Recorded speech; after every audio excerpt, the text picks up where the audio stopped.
मतलब आप ये कहना चाह रहे हैं कि हमने जो कोशिश जिस सिमत में की है वो सिर्फ हाल को देखा, जो असल मसले का जड़ था हम उस तक कभी गए, पहुंच नहीं सके या पहुंचना चाहते नहीं है। इदारों को, उसकी आवाम को, सियासतदानों को इन चीज़ों में उलझा के रखा जाएगा ना कि अभी इसकी हुकूमत आनी है, इसकी जानी है, इसको गिराना है, इसको उठाना है, तो वो फिर जो है ना बड़ी चीज़ों पे फोकस ही नहीं कर पाएगा बंदा। हम तो आज तक ये सुनने जलसों और तकरीरों में हाँ, पाकिस्तान की लोकेशन इतनी ये तो बेहतरीन है कि सब कुछ हो जाएगा, यहाँ खजाने आ जाएंगे, आ नहीं रहे। मगर हो क्यों नहीं रहा? आप ये भी तो सोचा। रह गया गरीब तबका, पिसा हुआ तबका। मजबूर है। वो सिर्फ इसलिए मुखलिस है कि उसका ऑप्शन नहीं है कोई।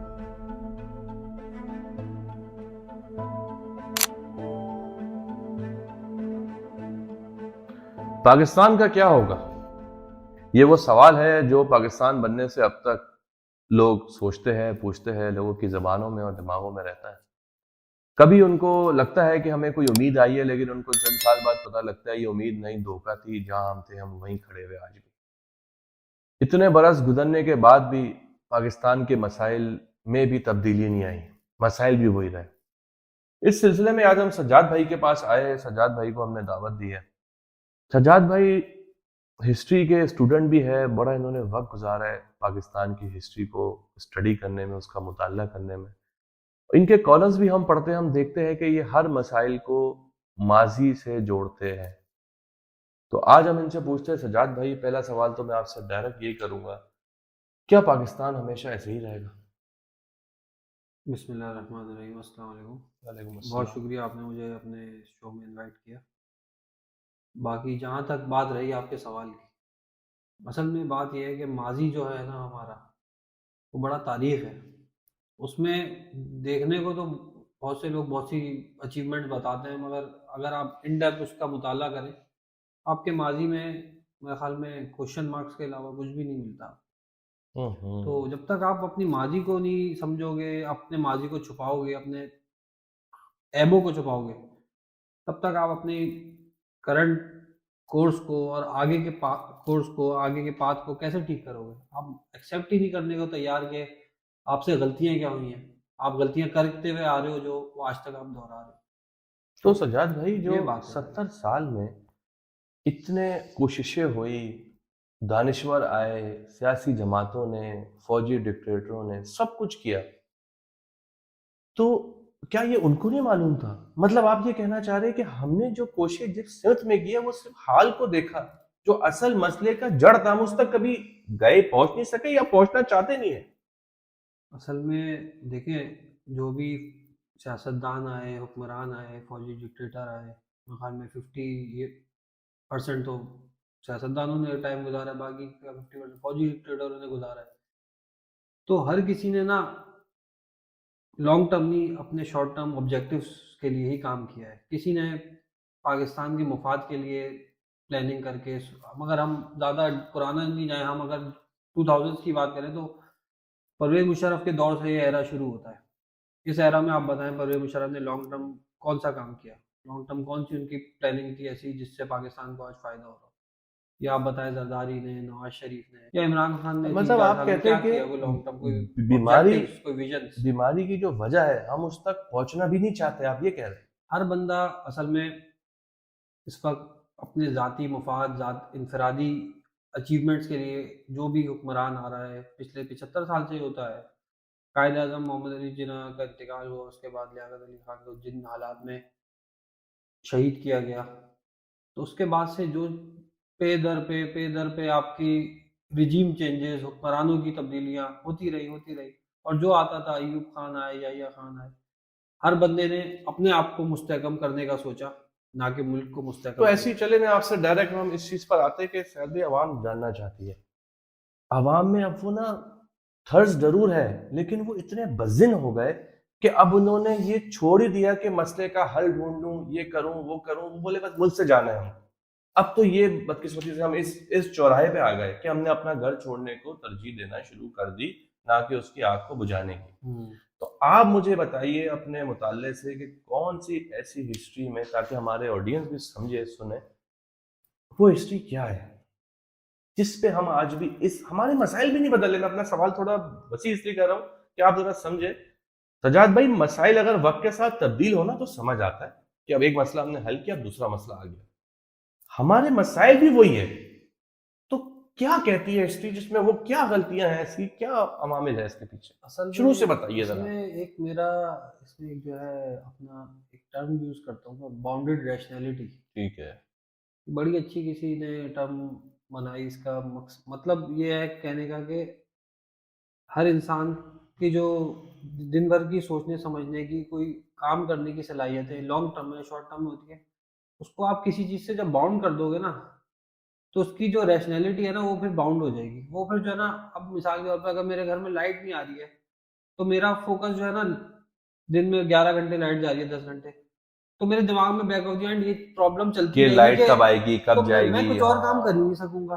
अब तो इसी ये को बड़े पैराए में अगर आप देखो, जब मुल्क को, उसके इदारों को, उसकी आवाम को, सियासतदानों को इन चीज़ों में उलझा के रखा जाएगा ना कि अभी इसकी हुकूमत आनी है, इसकी जानी है, इसको गिराना है, इसको उठाना है, तो वो फिर जो है ना बड़ी चीज़ों पे फोकस ही नहीं कर पाएगा बंदा। वो फिर आपके माशी प्लान पे, वो आपके डैम्स पे, वो आपके इंफ्रास्ट्रक्चर पे, वो आपके एजुकेशन पे, हेल्थ वो सेक्टर अपने पे, आप को बचाने में लगा हुआ। वो उसकी क्योंकि तवज्जो ही उस पे फंसी हुई है कि यार ये अभी मैं आया हूँ तो ये मेरी टांगे दूसरा खींचेगा, दूसरा आएगा तो क्या मैं इसके अब बदला लूंगा। तो हर बंदा ये कर रहा है, मतलब एक चौराहे के गिर्द हमें बांध दिया। चौरंगी पे घूम रहा है, घूम रहा है, घूम रहा है। और करने वाले असल में कहने को यहाँ के भी लोग हैं, मगर इसमें इंटरनेशनल इन्फ्लुएंस हमारे मुल्क में असल में बहुत ज्यादा है। क्यों है ऐसा? इंडिया हमारे साथ बना, बिल्कुल। तो वो आज सजाद भाई 600 अरब का उनके ज़र मुबादला के ज़खायर है, हमारे साथ 3 अरब भी अपने नहीं है। मैं आपसे यहाँ से सवाल स्टार्ट करता हूँ, वो भी तो हमारे साथ बना है। असल में देखें इंडिया, आपके सवाल को थोड़ा मैं वो कर दूं, इंडिया तो देखें था ही, वो बने बनाए थे, हमें बनाया गया। और हमें बनाया इस मकसद के लिए गया कि आप हमारी जोग्राफियाई कंडीशन देखें, पोजीशन देखें, हम बैठे हैं बीच में, अफगानिस्तान इधर है, इधर ईरान है, इधर चाइना है, इधर इंडिया है। पर लोग कहते हैं बड़ी आइडियल पोजीशन है हमारी। चार आइडियल हम भी तो है। आज तक ये सुनने जलसों और तकरीरों में हाँ, पाकिस्तान की लोकेशन इतनी ये तो बेहतरीन है कि सब कुछ हो जाएगा, यहाँ खजाने आ जाएंगे, हो आ नहीं रहे। मगर हो क्यों नहीं रहा? आप ये भी तो सोचा, असल में ये बीच में इसलिए है क्योंकि आप अगर 300, 400, 500 साल पहले जाए, तो ये अगवानी जो वहां से आते थे और यहाँ इंडिया के थे हुक्मरान, उधर से चाइना था, इधर से ईरान था, तो ये आपस में लड़ते रहते थे, इन्वेजन्स होती रहती थी आपस में ना। ठीक है। कोई उस पे हुक्मरानी के लिए, कभी आप देखोगे हिस्ट्री में कि अफगानियों ने इंडिया पे कब्जा कर लिया, कभी अच्छा। आप देखोगे ईरानियों ने अफगानिस्तान पे कर लिया, कभी चाइना इधर आ गया, कभी इंडिया के उधर चले गए, मतलब जंग चलती रहती थी आपस में। ये सब बड़ी बड़ी पावर्स थी।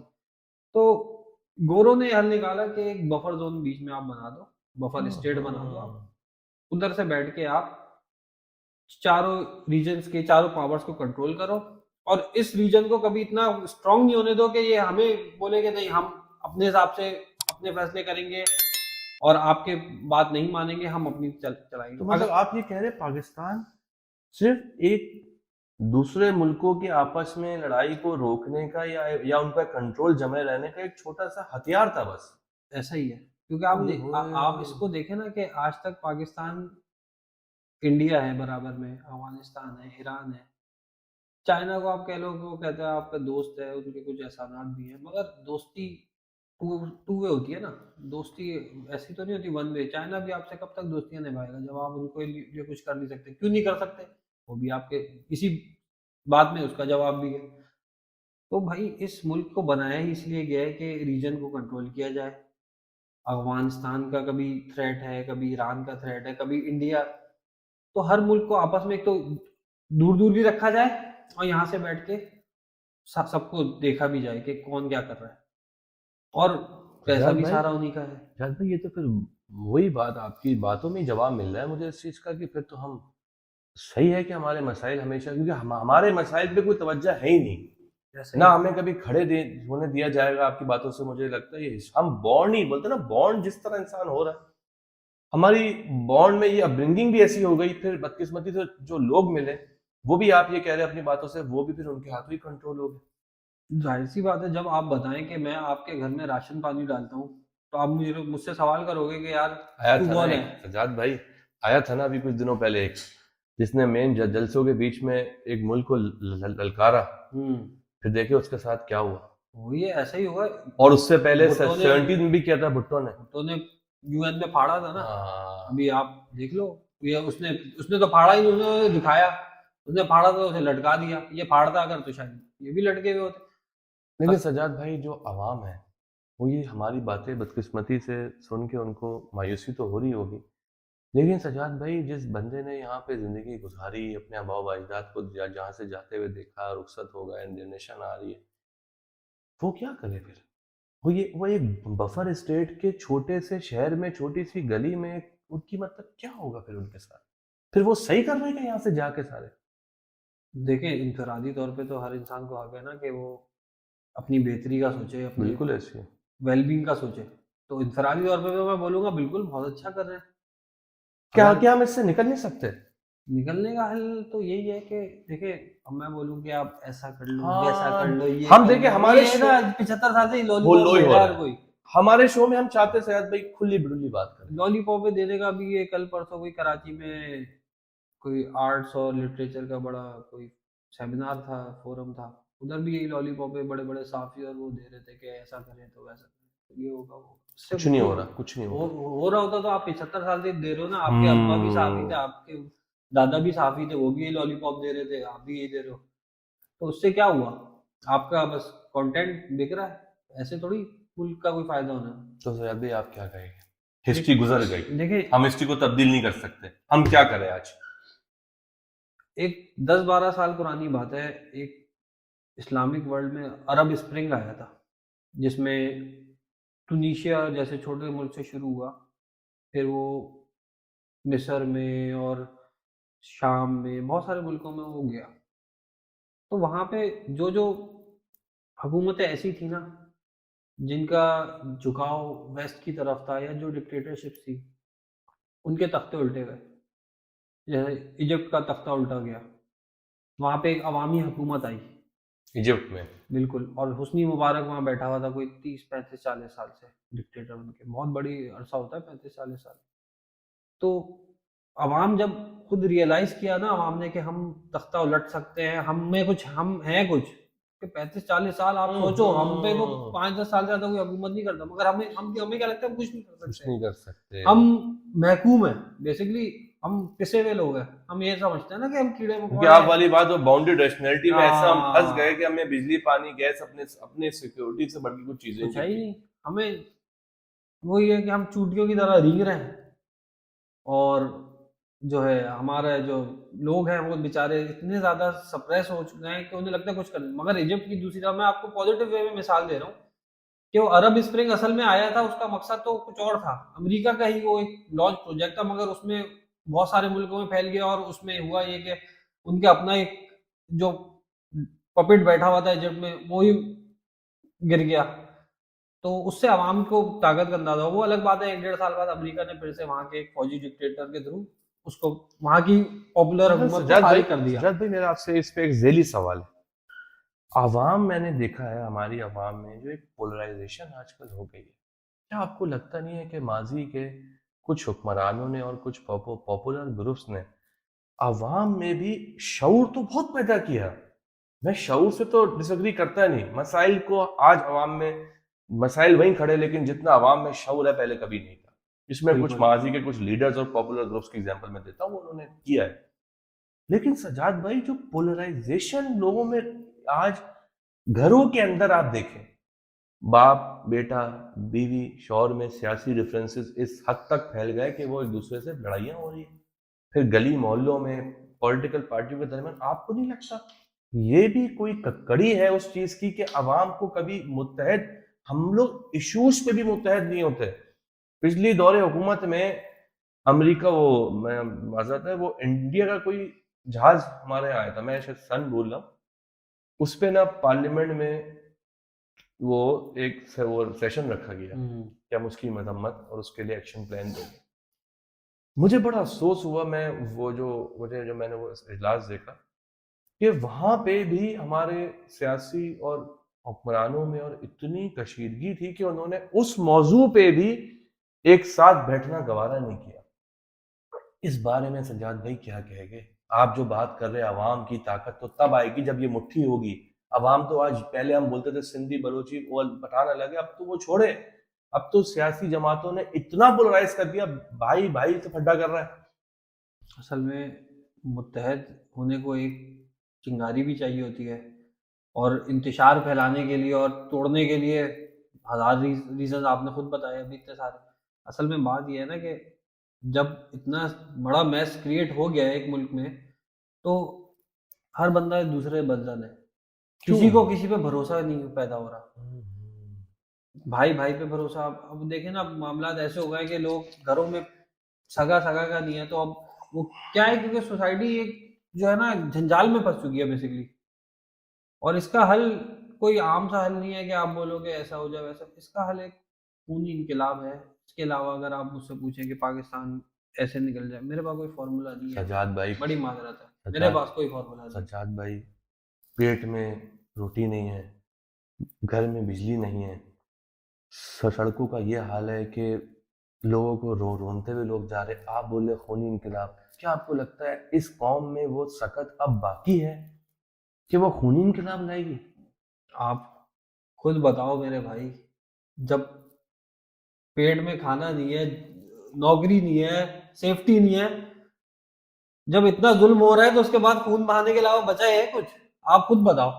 जब आपके हर चीज आप बता रहे हो छिन गई है, खाना पानी रोजगार सेफ्टी सिक्योरिटी, तो फिर बचा क्या है? फिर खून बहाने से डरना कैसा है? मैं तो ये बोलता हूँ कि फिर जान बचा के फायदा है, लाना था ऐसी जान पे यार। सज्जाद भाई, बहुत अच्छी बात की। मेरा आपसे एक और सवाल है। सज्जाद भाई, मानने वाला भी अपने आप को शहीद कह रहा है, मरने वाला भी। मेरा आपसे एक सवाल है मासूमाना, खून बहाऊं मैं किसके खिलाफ बहाऊं? खून अपना बहाओ। मैं ये नहीं बोल रहा कि किसी और का जाके कत्ल कर दो, क्या क्या नाउजुबिल्लाह। करूं मैं, क्या करूं? किसी और को अवाम मारना क्या तो करे? बिल्कुल हराम है। खूनी इनकलाब से मुराद ये है कि अपनी जान का, खूनी इनकलाब का ये मतलब भी नहीं है कि जरूरी है मुझे कोई आगे मार दे। खूनी इनकलाब से मुराद ये है कि आप अपनी जान का खौफ छोड़ो, क्योंकि आपके साथ वैसे ही बहुत जुल्म हो रहा है, ये रियलाइज करो आप, और आप जान का खौफ छोड़ के अपने हक के लिए जो है किससे? खड़े हो। जो कंट्रोल करने वाले वो तो बैरूनी ताकत है, बकौल हमारी हिस्ट्री जो कह रही तो है। बैरूनी ताकतें तो अंदरूनियों वो को तो कंट्रोल कर रही है ना। आप अंदरूनियों को तो पकड़ सकते हो, उन्हें तो समझा सकते हो, उनको तो पावर दिखा सकते हो अपनी कि यार हम भी कुछ हैं। कब तक हम पिसे? सजाद भाई, क्या अवाम की ताकत वाकई में इतनी ताकत है जो 70 साल की एक गिरफ्त को तोड़ सकते हैं आज भी हम? वो तो आपके सामने है, आपने देखे हैं हमारे कुछ माजी के हालात, जिसमें आवाम ने ताकत का थोड़ा सा एक अपना दिखाया तो बड़े बड़ों की जो है कांपे टांग गई। तो ताकत तो आवाम में बहुत है, मैं यही बात बोल रहा हूँ कि भाई क्या अवाम उस नेज पे आ चुकी है आज कि वो वक्त करीब देखिए, है? अल्लाह ताला से मैं तो उम्मीद अच्छी की रखता हूँ बेशक कि जो है, और हर इंसान को इतनी चाहिए कि भाई, जब जुल्म का भी एक निज़ाम, कहते हैं ना कि मौला अली का कौल है कि कुफर का निज़ाम चल सकता है, जुल्म का निज़ाम नहीं चल सकता।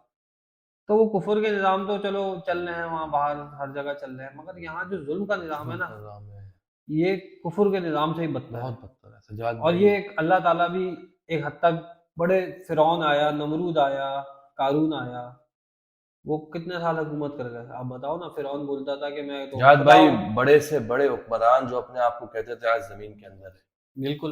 और उस पर लोग पाँव चलते तो फिर अब बताएं, आपके ये आपको लगता है कि ये निज़ाम ताहयात चल सकता है? मतलब ताहयात से मुराद ता कयामत चल सकता हैं। है? मगर सजाद भाई, जो अवाम इससे अब वो नहज तक ये आ चुका है, आप वाली बात बिल्कुल कब तक चले, लेकिन अब वो इस नहज पर है कि अवाम में मायूसी का आलम इतना है कि उन्होंने इस मसा, क्या पता हमें भी लोग कमेंट्स में यही बोले कि हमें अब नहीं दिलचस्पी इन चीजों से, छोड़ दो, हमें हमें बख्श दो।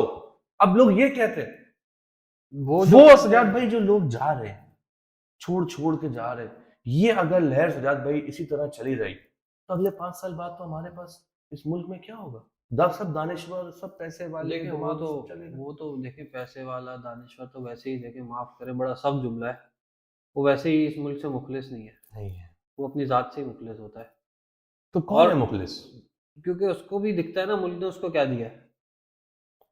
बड़े बड़े मैंने देखा पिछले दौर में आए, बाहर से डॉक्टर्स आए, हाँ। इंजीनियर्स आए, उन्होंने सोचा हम मुल्क को सर्व करेंगे। क्या क्या दिया उन्होंने मुल्क को? कुछ तो ऐसे भी है कि वो उन्हें उठा के जो है काल कोठरियों में डाला हुआ है, बगैर किसी जुर्म के, क्योंकि उन्होंने कुछ एक आध सवाल उठा दिया था। तो वो तो सही है, अपनी जगह मुखलिस नहीं है, क्यों होंगे मुखलिस? रह गया गरीब तबका, पिसा हुआ तबका, मजबूर है, वो सिर्फ इसलिए मुखलिस है कि उसके पास ऑप्शन नहीं है कोई। ऑप्शन नहीं है। बहुत प्यारी बात तो की वो उन लोगों के लिए आपने। वो शायद लड़े हैं। मतलब आप जो कह रहे हो, जो ये गली मोहल्लों में, चौराहों पे, होटलों पे मुहब्बे वतन या साफी हमारे हजरात सोच में मुहब्बे वतन बन रही है, मुहब्बे वतन नहीं है, ये मजबूरियों में बैठे हुए। ये तो मैं या ये अभी मैं बन जाता हूँ आपके कैमरे के सामने, मैं वो पाकिस्तान की बहुत अच्छी अच्छी तारीफें करता हूँ, और 5-10 मिनट दें आप मुझे, कुछ भी मैं नहीं, मुझसे बड़ा मुहब्बे वतन आपको कोई नहीं दिखेगा। आप सारा काट दें मेरा क्लिप, सिर्फ मेरा मुहब्बे वतन का क्लिप चलाएं आप। लोग बोलेंगे वाह यार कितना मुहब्बे वतन आदमी है, या शायद लोग गालियां देके इन हालात में कैसा मुहब्बे वतन है। मगर ये तो सारा ढिंडोरा है ना, उनको तो तनख्वाह मिल रही है हर बंदे को अपनी। भाई ढंडोरे से भी ना अवाम को बड़ा गुमराह कर दिया। असल में बात सारी है कि ये जो बड़ा मुकद्दस प्रोफेशन होता था सहाफत का, जिसका काम था पैगाम पहुंचाने का, मतलब आप एक तरह से कंसिडर करें कि देखिए आप, हजरत जिब्रील अलैहिस्सलाम एक तरह से मैसेंजर थे या पैगाम पहुंचाते थे अल्लाह ताला का, रसूल सल्लल्लाहु अलैहि वसल्लम। तो वो एक बड़ा जिम्मेदारी वाला एक काम था। तो ये आजकल देखना अब क्या सहाफत है, और सहाफत ऐसी हो गई है, सिर्फ मैनिपुलेशन, लोगों के माइंड डाइवर्ट करना, झूठी खबरें फीड करना, ये माइक पकड़ा सजाद भाई और बस साफी बन गए। सहाफत का मकाम ये रहेगा। ऐसा ही हो गया अब। ऐसी बात है, हर सहाफी किसी ना किसी के पेरोल पे चल रहा है। मीडिया चैनल्स हैं वो अलाइंड है हर किसी ना किसी सियासी जमात के साथ, जो हुकूमत में आता है वो उसके साथ हो जाते हैं या उसके खिलाफ हो जाते हैं।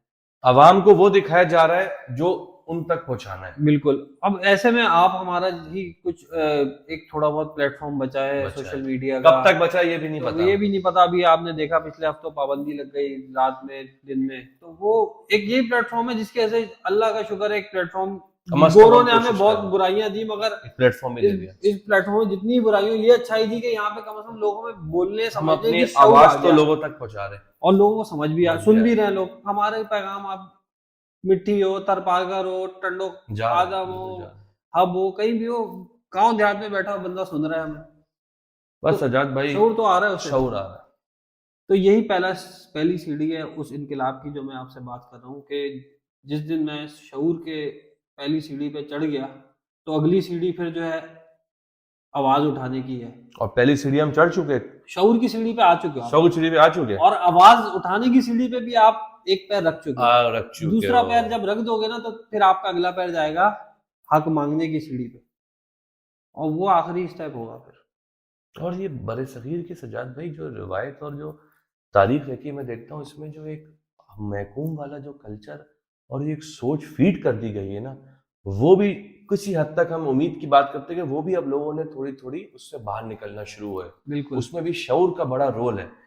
रियलाइज हो रहा है ना कि देखें, गोरा जितना भी डेवलप हो जाए, जितना भी वो अपने आप को फ्रीडम ऑफ स्पीच का चैंपियन बोले, डेमोक्रेसी का चैंपियन बोले, मगर आप देखें कि उनका जहाँ पे मकसद होता है तो वहाँ पे वो बादशाहत को भी सपोर्ट करते हैं, जहाँ पे उनको अपने मुखालफत दिखती है तो वहाँ पे वो डेमोक्रेसी लाने की बातें करते हैं।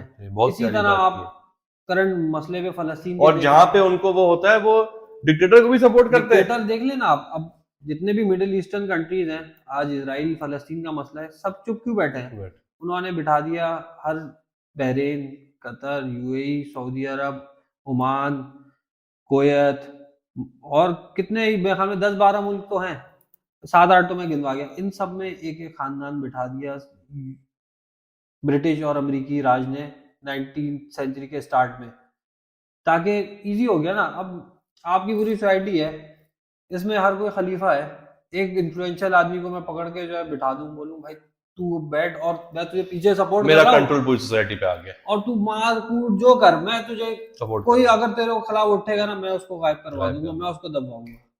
तो फिर अब देखो उन्होंने इस तरह बिठा दिए वहां पे। अब पाकिस्तान में मसला क्या हुआ, यहाँ पे बादशाह का निज़ाम चल नहीं सकता था, क्योंकि यहाँ पे इतनी कौमें हैं, इतने कल्चर्स हैं, वरना यहाँ भी बादशाह होता तो आज, यहाँ होता वो शायद फिर इकोनॉमिकली शायद फायदा दे क्योंकि हम जाता है शुरू वो। से इतने डिवाइडेड थे हाँ, कि वो चल नहीं सकता था। वो इकोनॉमिकली उनको फायदा मिल गया, चलो अरबों को उस चीज से, मगर आज देख लेना, सिर्फ मईशत तो सब कुछ नहीं है, वो अगर माशी तौर पे अच्छे हैं तो उनकी इखलाकी और इस्लामी वैल्यूज जो है वो कहाँ हैं?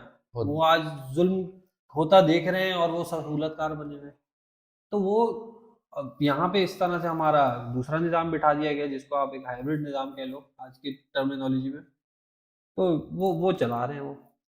सज्जाद भाई, मौजू बहुत बड़ा है, बहुत कई तरीन बात है ये। इस पे हम बहुत जल्द आपसे एक डिटेल, एक इसके एपिसोड्स वाइज इस पे हम आवाम, क्योंकि बड़ी आवाम चाहती है। ऐसा ही है। देखिए, हर कोई हमारी मौजू में लोगों को ये बात ज़रूर लगी होगी, लेकिन हमारा मतलब ये हरगिज़ नहीं था। हर कोई सज्जाद भाई इस मुल्क से बज़िन नहीं है। लोगों के दिलों में इस मुल्क की मोहब्बत है। हमारे आबा व अजदाद ने मुल्क बनाया, हमारी धरती है, हमारा ज़मीन है। लेकिन आज की बात में मैंने आपको जो अखज़ किया वो ये है कि अपने माजी को भूल कर और अपने माजी को साइड में रख के अगर आप आगे बढ़ना चाहते हो तो वो नहीं हो सकता। तो उम्मीद है आपको हमारी वीडियो अच्छी लगी होगी। इस बारे में अपनी राय से हमें आगाह कीजिएगा। बहुत शुक्रिया आपका सज्जाद भाई, थैंक यू।